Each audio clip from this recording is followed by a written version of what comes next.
صلی علی رسولہ الکریم اما بعد فاعوذ باللہ من الشیطان الرجیم بسم اللہ الرحمن الرحیم کنتم خیر امت اخرجت للناس تأمرون بالمعروف وتنہون عن المنکر وتؤمنون باللہ ولو آمن اہل الکتاب لکان خیرا لہم منہم المؤمنون واکثرہم الفاسقون لن یضروکم الا اذی وَإِن يُقَاتِلُوكُمْ يُوَلُّوكُمُ الْأَدْبَارَ ثُمَّ لَا يُنصَرُونَ ضُرِبَتْ عَلَيْهِمُ الذِّلَّةُ أَيْنَمَا ثُقِفُوا إِلَّا بِحَبْلٍ مِّنَ اللَّهِ وَحَبْلٍ مِّنَ النَّاسِ وَبَاءُوا بِغَضَبٍ مِّنَ اللَّهِ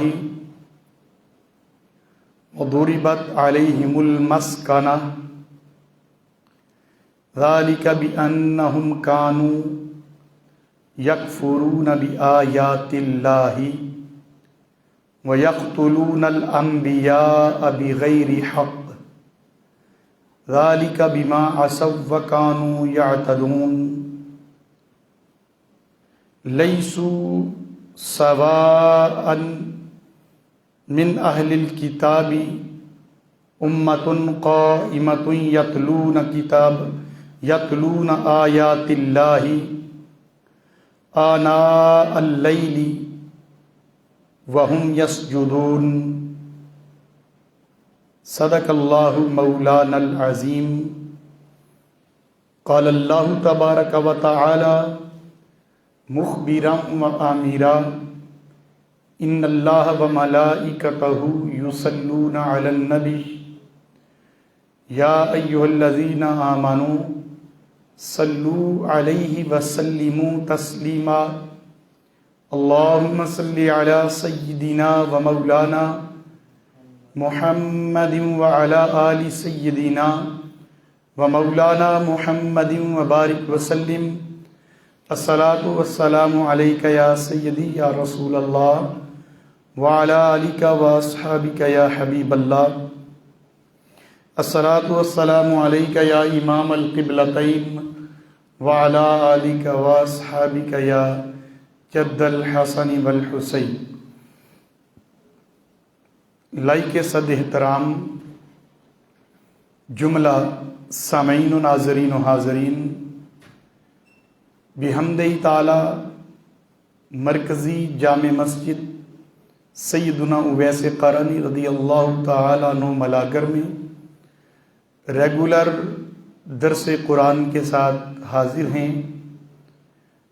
آج کی اس نشست میں ناچیز نے سورہ آل عمران کی آیہ نمبر 110 سے لے کر 113 تک تلاوت کرنے کا شرف حاصل کیا۔ دعا ہے کہ مالک کائنات ہم سب کو قرآن فہمی کی توفیق عطا فرمائے اور اس پر عمل کی توفیق عطا فرمائے۔ اللہ جل مجدہ نے ارشاد فرمایا کنتم خیر امت اخرجت للناس تأمرون بالمعروف وتنہون عن المنکر وتؤمنون باللہ۔ مال کے کائنات نے فرمایا کہ تم بہترین امت ہو، اخرجت للناس، جو لوگوں کی رہنمائی کے لیے ظاہر کی گئی ہو، اس لیے کہ تم تأمرون بالمعروف، تم لوگوں کو بھلائی کا حکم دیتے ہو، وَتَنْهَوْنَ عَنِ الْمُنْكَرِ، اور لوگوں کو برائی سے روکتے ہو، منع کرتے ہو، وَتُؤْمِنُونَ بِاللَّهِ اور اللہ پر ایمان رکھتے ہو۔ آج کے اس دور میں جب ہم منبر رسول پر بیٹھ کر بھلائی کی بات کرتے ہیں، نیکی کی بات کرتے ہیں، یا آپ میں سے، ہم میں سے معاشرے کا کوئی فرد کسی کو نیکی کی ہے، بڑا پارسا بنتا ہے، اور اس طرح کی باتیں سن کر کچھ احباب وہ ڈی گریڈ بھی ہوتے ہیں، وہ پریشان بھی ہوتے ہیں کہ ہم نیکی کی دعوت دے رہے ہیں، برائی اور بے حیائی سے روک رہے ہیں، تو پھر بھی ہمیں اس قدر تنقید کا نشانہ بنایا جاتا ہے، حالانکہ ہم لوگوں کی بھلائی اور بہتری کی بات کرتے ہیں۔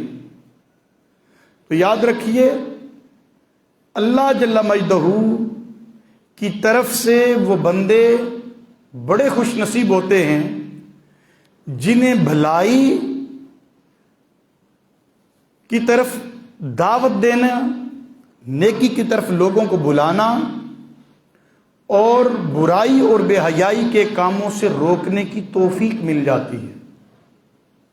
تو جس کو رب کائنات یہ توفیق بخش دے، وہ عام لوگ نہیں ہوتے، وہ رب کائنات کے چنیدہ لوگ ہوتے ہیں، اس مالک کائنات نے ان کا انتخاب کیا ہوتا ہے۔ وہ رب کائنات خود فرما رہا ہے کہ تم بہترین امت ہو، اور یہ خیر امتن کا جو ٹائٹل رب کائنات نے دیا ہے، یہ امت محمدیہ صلی اللہ علیہ وآلہ وسلم کو دیا کہ امت محمدیہ کی یہ شان ہے کہ امت محمدیہ کا جو بھی داعی ہوگا وہ صرف اپنے اعزا و اقربا کی بھلائی کی بات نہیں کرے گا، وہ صرف اور صرف اپنے دوست احباب، محلے داروں یا اپنے قریبی رشتہ داروں کی بھلائی اور بہتری کی بات نہیں کرے گا، فقط انہیں برائیوں سے نہیں روکے گا، بلکہ اللہ تبارک و تعالیٰ نے ارشاد فرمایا کہ یہ جو امت مصطفیٰ کریم صلی اللہ علیہ وآلہ وسلم ہے، یہ اپنے ذاتی منفعت کی خاطر نہیں بلکہ اخرجت للناس، اسے تمام کے تمام لوگوں کے لیے رب کائنات نے ظاہر فرمایا ہے۔ اس امت مصطفیٰ کریم کو پوری بنی نوع انسان کی بھلائی کی خاطر اس مالک کائنات نے ظاہر فرمایا ہے، تاکہ ہر وقت انسانوں میں ایک گروہ، ایک امت ایسی ہونی چاہیے جو لوگوں کو نیکی کی طرف بلائے، اچھائی کی طرف بلائے، جو لوگوں کو بہتری کی طرف، فلاح کی طرف بلائے، اور ان لوگوں کو جو بے حیائی اور بے راروی کا شکار ہوں انہیں اس برائی اور بے حیائی سے روکے۔ تو یہ امت مصطفیٰ کریم صلی اللہ علیہ وآلہ کرتے ہیں۔ ان کا اخلاق ایسا ہوتا ہے کہ وہ سوسائٹی سے برائی اور بے حیائی کو ختم کرنا چاہتے ہیں۔ آپ نے سیدنا داتا علی حجویری رحمہ اللہ تعالی علیہ، آپ کا بڑا مشہور واقعہ سنا ہوگا کہ آپ جب لاہور کی سرزمین پہ آئے تو آپ دیکھا کرتے تھے کہ وہاں آس پاس کے لوگوں کا زیادہ در جو بزنس تھا، کاروبار تھا، وہ دودھ کا کاروبار تھا، اور وہاں سے لوگ سروں کے اوپر دودھ والے مٹکے یا اپنی سواریوں کے اوپر دودھ لاد کر لے کر جاتے، جب پاس سے گزرتے تو سیدنا داتا علی حجویری رحمۃ اللہ تعالی علیہ آپ ان سے پوچھتے کہ آپ یہ دودھ کہاں لے کر جاتے ہو، یہ دودھ کہاں لے کر جاتے ہو؟ وہ کہنے لگے کہ یہاں پر ایک جوگی ہے، ہم اس کے پاس جا کے چڑھاوا چڑھا کے آتے ہیں اس دودھ کا۔ ہندو لوگ تھے، غیر مسلم تھے، ان کا اعتقاد تھا اس پر، کہتے ہیں ہم اس کے پاس جا کے چڑھاوا چڑھا کے آتے ہیں۔ آپ نے فرمایا اگر ایسا نہ کرو تو پھر؟ وہ کہنے لگے کہ ایسا نہ کریں تو وہ کوئی جادو کرتا ہے اور ہمارے مال مویشی دودھ دینا چھوڑ دیتے ہیں۔ سیدنا داتا علی حجویری رحمہ اللہ تعالی علیہ آپ فرماتے اچھا یوں کرو کہ یہ دودھ میرے پاس لاؤ۔ آپ نے دعا فرمائی، فرمایا یہ لے جاؤ اور آج کے بعد اس کے پاس جانے کی ضرورت نہیں ہے، اس کے پاس جانے کی ضرورت نہیں، گھر میں لے جاؤ، تمہارے مال مویشی کو کچھ نہیں ہوگا۔ اب چونکہ ان لوگوں کا اس جوگی کے حوالے سے ایسا اعتقاد بن چکا تھا کہ اس اعتقاد سے ہٹانا یا ان لوگوں کا اتنا جلدی سب کچھ مان جانا اور سب کا یک بارگی مان جانا یہ اتنا مشکل تھا کہ چند ایک لوگ وہی اس بات کو قبول کر پائے۔ انہوں نے کہا پتہ نہیں کیا بنے گا، لیکن اب اس پر عمل ہوا۔ لوگوں نے ان سے پوچھا کہ اب آپ لوگ اس جوگی کے پاس جاتے ہوئے دکھائی نہیں دیتے؟ انہوں نے کہا کہ ہم اب روزانہ کسی کے پاس نہیں جاتے، بس ایک مرتبہ اس بابا جی کے پاس چکر لگا کے آئے ہیں، اس کے بعد اب یہ روزانہ کے چکر ختم ہو گئے۔ وہ جو چکر چڑھے ہوئے تھے نا جوگی کے، وہ سارے چکر بابا جی نے اتار دیے۔ در حقیقت کیا تھا کہ سیدنا داتا علی حجویری رحمۃ اللہ علیہ اللہ کی بارگاہ میں دست دعا بلند کیے کہ باری تعالیٰ یہ تیری مخلوق ہے، اس کے اعتقادات ایک جوگی کے حوالے سے ایسے بن گئے ہیں، تو باری تعالیٰ اگر تو نے، میں تیرے بارگاہ میں عرض کر رہا ہوں، اگر تو ان کے حالات بہتر کرنا چاہتا ہے، اس کے چنگل سے بچانا چاہتا ہے، تو باری تعالیٰ پھر ان کا نقصان نہ ہو۔ اس کا جادو بے شک جیسا بھی وہ کرے، لیکن ان پہ نہیں چلنا چاہیے، یہ غریب لوگ ہیں، پسماندہ لوگ ہیں۔ اللہ تبارک و تعالیٰ نے دعا قبول کر لی، بس دن دگنا رات چگنا ان کے مال مویشی میں بھی برکت ہونا شروع ہو گئی۔ پھر نہ کسی کا کوئی جانور مرتا تھا، نہ کوئی بیمار ہوتا تھا، بلکہ دودھ بھی اچھا خاصا دگنا دودھ دینا شروع ہو گئے۔ رفتہ رفتہ یہ بات جنگل کی آگ کی طرح جو ہے وہ پھیل گئی۔ اب وہ جوگی کا سارے کا سارا کاروبار ٹھپ ہو گیا، اب اس کے پاس جاتا کوئی نہیں تھا۔ انہوں نے کہا اچھا یہ بابا آیا ہے، میں اسے دیکھ لیتا ہوں کہ یہ کتنا بڑا جادوگر ہے۔ وہ چونکہ جادوگر تھا وہ خود، انہوں نے کہا اچھا میں جاتا ہوں۔ بہرحال یہ لمبا قصہ ہے کہ داتا علی حجویری نے فضا میں اڑنا شروع کیا، حضور داتا صاحب نے اپنے جوڑے فضا میں اچھالے، اس کے سر میں پڑنا شروع ہو گئے۔ تو بات جو سمجھانا مقصود ہے وہ کسی بزرگ کی کرامات نہیں، اللہ تبارک و تعالیٰ اپنے بزرگ کی کرامات بھی لوگوں کو دکھاتا، اور یہ حق ہیں۔ اور یہ قرآن کریم میں اللہ کے ولیوں کی کرامات کا پورا ذکر آیا ہے، بلکہ ایک پوری سورت کا نام اللہ کے ولیوں کے نام پر ہے، سورۃ الکہف۔ وہ غار کے دھانے پہ جو اصحاب کہف جا کر بیٹھے تھے، اس سورت کے اندر صرف اللہ کے ولی نہیں، انشاءاللہ جیسے ریگولر ہم وہاں پہنچیں گے اور پوری سورۃ الکہف آپ کے درس میں بھی شامل ہوگی. چوتھا پارہ ہے تو وہ 15ویں 16ویں پارے میں جا کے آئے گی. تو انشاءاللہ آپ کو پتہ چلے گا کہ اللہ کے ولیوں کی شان کیا. پوری سورت اصحاب کہف کے نام پہ آ گئی. کہف غار کو کہتے ہیں. تو وہ بنی اسرائیل کے ولی تھے اور وہ وقت کے جابر حکمران سے تنگ آ کر جنگلوں بیابانوں میں نکلے تو اس حکمران نے ان کے پیچھے اپنے کرندے لگا دیے. تو وہ اپنی جان بچا کر غار کے اندر جا کے بیٹھ گئے. جب جانے جا رہے ہیں تو پیچھے ان کا کتا بھی آیا. تو ان میں سے کسی نے پتھر اٹھا کے پھینکا تو اللہ تعالیٰ نے اس کتے کو انسانوں والی زبان دی, انسانوں کی طرح بولا. کبھی سنا ہے کہ کتے بھی انسانوں کی طرح بولے؟ لیکن وہ ولیوں کا کتا تھا. اللہ تبارک و تعالیٰ نے اسے زبان دی اور وہ بولا. انہوں نے کہا مجھے کیوں مارتے ہو, میں تمہارا پالتو کتا ہوں.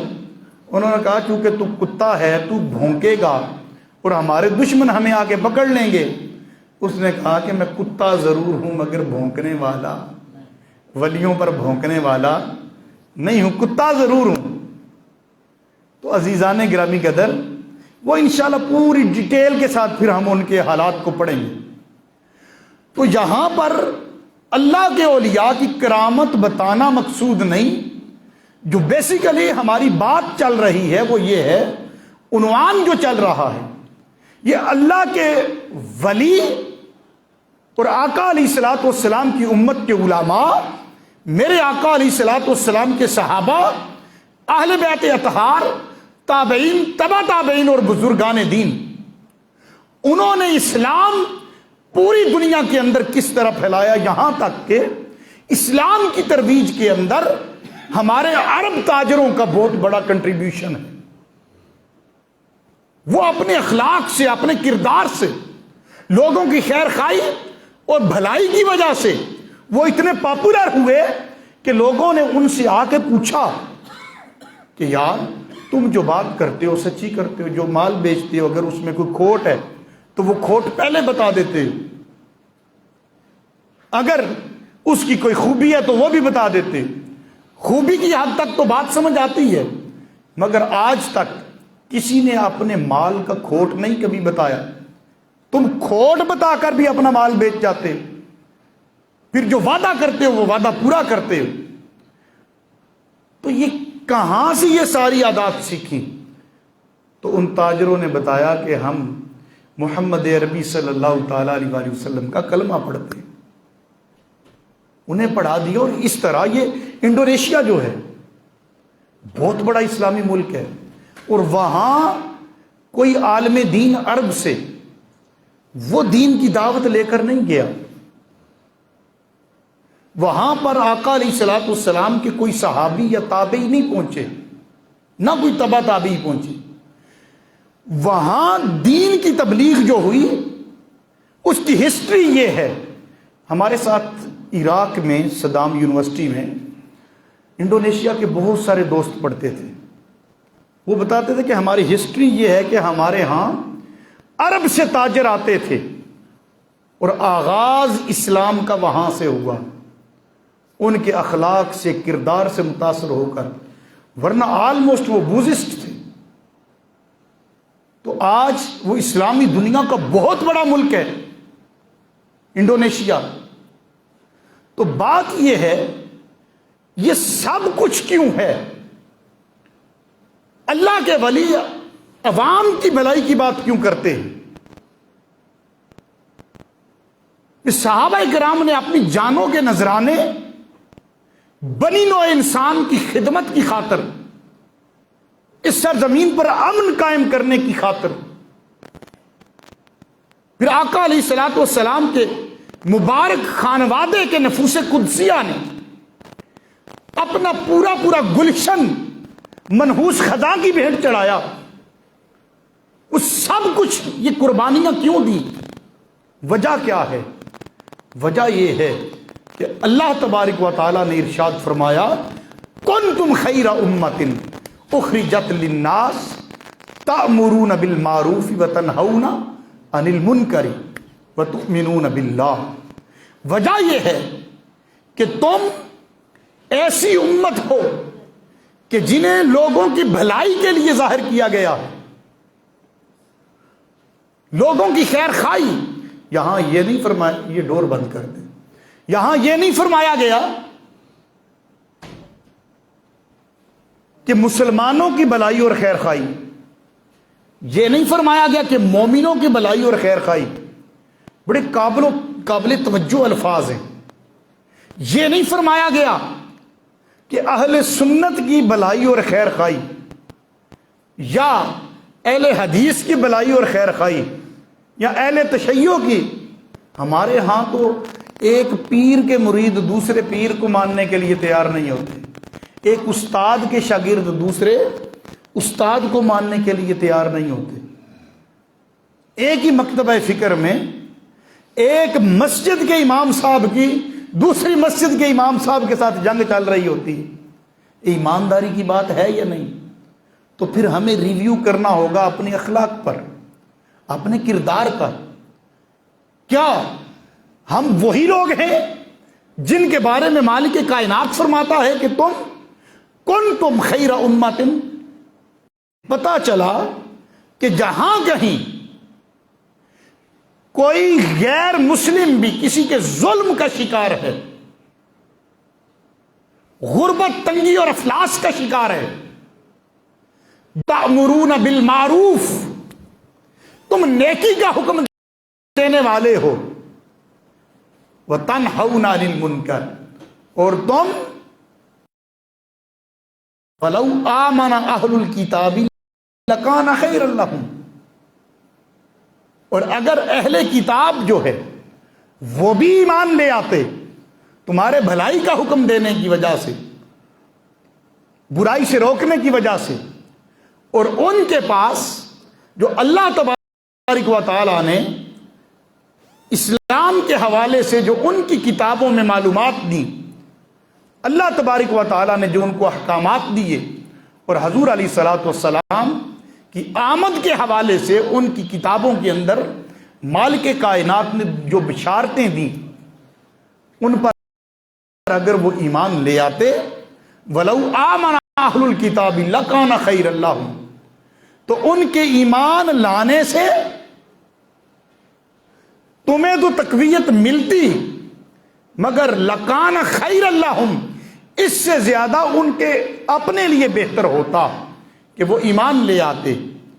منہم المؤمنون، ان میں سے، اب اہل کتاب میں سے ایسے بھی ہیں جو ایمان لے آئے، جو ایمان لے آئے، مگر وَأَكْثَرُهُمْ الْفَاسِقُونَ، مگر ان میں سے جو اکثر ہیں، کثرت کے ساتھ ہیں، وہ نافرمان ہیں، فاسق اور فاجر ہیں. سب کچھ جاننے کے باوجود بھی انہوں نے کلمہ نہیں پڑھا. اب اگر انہوں نے نافرمانیاں کی ہیں تو پھر مالک کائنات فرما رہا ہے کہ ان کی نافرمانیوں کی وجہ سے تمہیں کچھ نہیں ہوگا، تمہیں کچھ نہیں ہوگا، بلکہ وہ مالک فرما رہا ہے کہ ان کے جو اعمال ہیں، ان کے کام ہیں، وہ ایسا کریں گے کہ وہ تمہیں ستانے کے کام کریں گے، اذیت دینے کے کام کریں گے، تکلیف اور دکھ دینے کے کام کریں گے، مگر مالک کائنات فرما رہا ہے کہ وہ تمہیں ستانے کے علاوہ، تنگ کرنے کے علاوہ، پریشان کرنے کے علاوہ اور تمہارا کچھ بھی بگاڑ سکتے نہیں. فرمایا لن یضروکم، یہ لن یضروکم، لن جو ہے یہ تاکید کے لیے ہے. فرمایا لن یضروکم، وہ تمہیں کسی قسم کا ضرر نہیں پہنچا سکیں گے، تمہارا کوئی نقصان نہیں کر سکیں گے. الا اذى، سوائے اس بات کے کہ وہ مختصر سی تمہیں کوئی تکلیف دے لیں، تمہیں پریشان کر لیں، تھوڑی سی اذیت دے لیں، اس کے علاوہ وہ تمہارا کچھ بگاڑ سکتے نہیں ہے. ان سے پریشان ہونے کی ضرورت نہیں، مگر اپنے ایمان پر تم قائم رہو۔ اگر اپنا ایمان کمزور ہو گیا تو پھر پچھتاتے رہو گے کہ فلاں ملک کی ایڈ بند ہو گئی تو پھر ہمارا کیا بنے گا، فلاں ملک IMF نے قرضہ نہ دیا تو پاکستان کا کیا ہوگا، فلاں نے کچھ نہ کیا تو ہمارا کیا ہوگا۔ فرمایا تم اپنے عقیدے پر پختہ رہو، اپنے ایمان پر ڈٹے رہو، وہ جو کچھ بھی کر لیں وہ تھوڑے قلیل عرصے کے لیے تمہیں پریشان تو کر سکتے ہیں مگر کوئی تمہارا نقصان نہیں کر سکتے۔ وَإِن يُقَاتِلُوكُمْ يُوَلُّوكُمُ الْأَدْبَارَ ثُمَّ لَا يُنصَرُونَ۔ اب دیکھیے کتنی بڑی بات اللہ تبارک و تعالیٰ نے فرما دی۔ فرمایا وَإِن يُقَاتِلُوكُمْ، پھر وہ اگر وہ لوگ تمہارے ساتھ جنگ کریں، کیا کریں؟ جنگ کریں۔ يُوَلُّوكُمُ الْأَدْبَارَ، پھر وہ تمہارے سامنے سے پیٹھ پھیر جائیں گے، دبر کہتے ہیں پیٹھ کو، وہ تمہارے سامنے سے چہرہ پھیر کر پیٹھ پھیر کر چلے جائیں گے اور یوں بھاگیں گے کہ ثم لا ينصرون، پھر ان کی کسی طرح سے بھی کوئی مدد نہیں کی جائے گی۔ جب وہ دو بدو جنگ میں آئیں گے تمہارے سامنے، تمہارا ایمان پختہ ہوگا تو پھر ان کے قدم اکھڑ جائیں گے اور وہ منہ پھیر کر بھاگ کھڑے ہوں گے۔ ضربت علیہم الذلۃ اینما ثقفوا الا بحبل من اللہ وحبل من الناس، اور وہ جہاں کہیں بھی پائے جائیں گے ضربت علیہم الذلۃ، ذلت اور رسوائی ان پر مقدر کر دی جائے گی، مسلط کی جائے گی۔ اینما ثقفوا، جہاں بھی پائے جائیں گے ان پر ذلت مسلط کر دی جائے گی۔ الا بحبل من اللہ وحبل من الناس، سوائے اس کے کہ انہیں کہیں اللہ کے عہد یا لوگوں کے عہد سے پناہ دی جائے، کہ وہ لوگوں کے ساتھ وعدہ کر لیں کہ ہم اب تمہیں تنگ نہیں کریں گے، یا اللہ تبارک و تعالیٰ کی ذات کے ساتھ اپنا کوئی وعدہ کر لیں کہ باری تعالیٰ جس طرح بنی اسرائیل جو ہے وہ پہلے بھی میثاق بھی ہوتے رہے، وعدے بھی ہوتے رہے کہ باری تعالیٰ یہ عذاب اٹھا لے، ہمیں معاف کر دے، اب ہم ایسا نہیں کریں گے۔ وہ ساری باتیں پیچھے سورہ بقرہ میں تفصیل کے ساتھ جو ہے وہ گزر چکی ہیں۔ تو اگر وہ اللہ سے عہد کر لیں یا مخلوق سے یا جس ملک کے ساتھ ان کی دو بدو جنگ ہیں ان سے وہ عہد کر لیں تو پھر اللہ رب العزت فرما رہا ہے الا بحبل من اللہ وحبل من الناس، کہ اگر وہ اللہ رب العزت یا لوگوں سے عہد کے ذریعے پناہ حاصل کر لیں، وضربت علیہم المسکنہ، تو پھر اب ان پر وہ غیظ و غضب اور ذلت جو ہے اس کی بجائے ان کو سکون حاصل ہو جائے گا۔ اب ان پر کوئی سزا نہیں ہوگی، انہوں نے وعدہ کر لیا، یا تو وہ ذمہ بن کر رہ گئے کسی مسلمان ملک کے اندر، یا انہوں نے مسلمانوں سے وعدہ کر لیا کہ ہم ایسا نہیں کریں گے، ہمیں آپ چھوڑ دیں، ہم آپ کو تنگ نہیں کریں گے۔ یہ وعدہ کر لیا تو اس صورت میں انہیں سکون حاصل ہوگا۔ ذالک بانہم یکفرون بآیات اللہ ویقتلون الانبیاء بغیر حق۔ اب یہ ساری بات جو رب کائنات نے کی کہ ان پر یہ ذلت و رسوائی یہ مسلط کیوں کی جائے گی، وہ اس لیے کہ مالک کائنات نے اس کی ریزن بتا دی۔ ذالک بانہم کانوا یکفرون بآیات اللہ، کہ وہ اللہ رب العزت کی آیات کا انکار کیا کرتے تھے، وَيَقْتُلُونَ الْأَنْبِيَاءَ بِغَيْرِ حق، اور اللہ جل مجدہ کے انبیاء کو نہ حق قتل کرنے کی کوشش کرتے تھے۔